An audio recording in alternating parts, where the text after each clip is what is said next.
এখন আসেন আজকে ভগ্নাংশের সম্পূর্ণ ডিটেল জানবো, ঠিক আছে? কোনো কিছু বোঝার আগে জানাটা খুবই জরুরি, জানলে বুঝতে পারবেন, ঠিক আছে?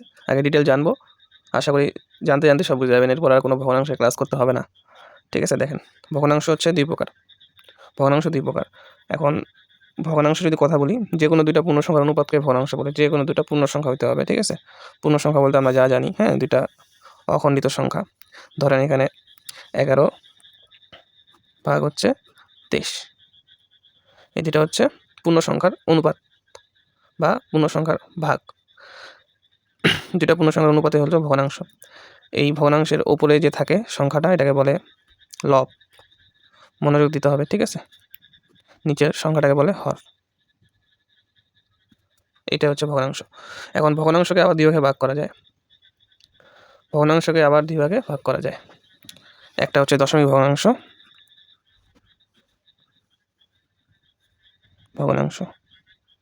অপরটি হলো সাধারণ ভগ্নাংশ।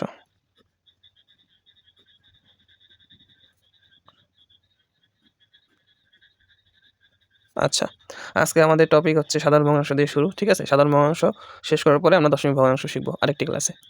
সাধারণ ভগ্নাংশকে আবার তিন ভাগে ভাগ করা যায়, ঠিক আছে?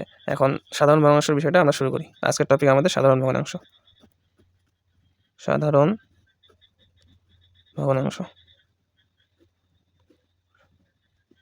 সাধারণ ভগ্নাংশ।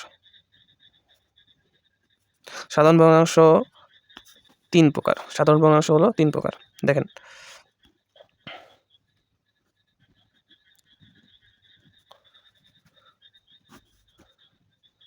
এক নম্বর প্রকৃত ভগ্নাংশ,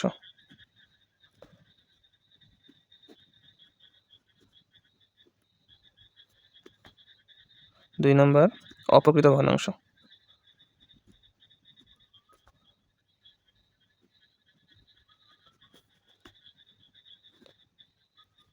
এগুলো হচ্ছে একাডেমিক লেভেলের গণিত, ঠিক আছে? এগুলো আপনার চাকরি পরীক্ষার জন্য ভিত্তি করবে।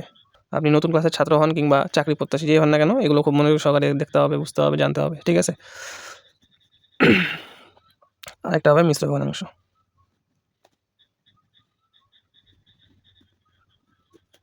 দেখেন, এখন আমরা তিনটা ভগ্নাংশের ডেফিনেশন জানবো, সংজ্ঞা কি জানবো।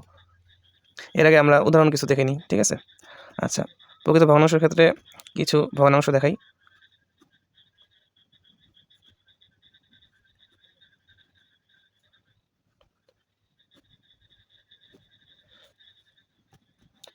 এরপরে দেখেন অপ্রকৃত ভগ্নাংশ।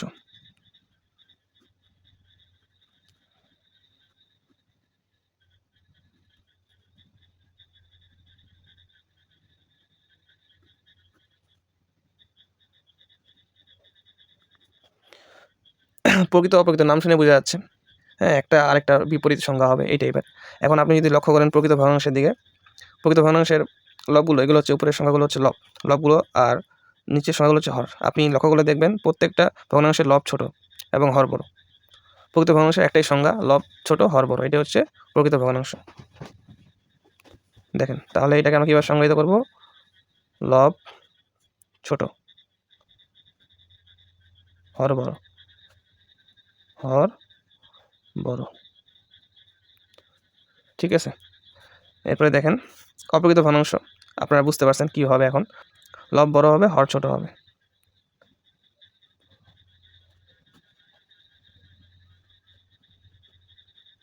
হর ছোট।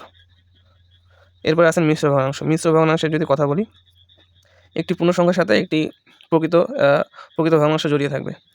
একটি পূর্ণ সংখ্যা ধরেন 2, এর সাথে একটা প্রকৃত ভগ্নাংশ যদি আপনি নেন 4, 9, এটা। আবার দেখেন 5, একটা প্রকৃত ভগ্নাংশ নিয়ে আসেন 3, 11। এগুলো হচ্ছে মিশ্র ভগ্নাংশ। মিশ্র ভগ্নাংশের সংখ্যায় আপনি আপনার মতো করে বলবেন, হ্যাঁ, একটি পূর্ণ সংখ্যার সাথে একটি প্রকৃত ভগ্নাংশ যুক্ত হয়ে মিশ্র ভগ্নাংশ গঠন করে, ঠিক আছে? মিশ্র ভগ্নাংশ গঠন করে। তাহলে প্রকৃত ভগ্নাংশ, অপ্রকৃত ভগ্নাংশ, মিশ্র ভগ্নাংশ আশা করি খুব ভালোভাবে বুঝতে পারছেন। এরপরে ক্লাসে আমরা দশমিক ভগ্নাংশ নিয়ে জানবো, হ্যাঁ। তো যারা বুঝতে পারছেন অবশ্যই কমেন্ট করবেন, জানাবেন বুঝতে পারছেন কি না। ধন্যবাদ।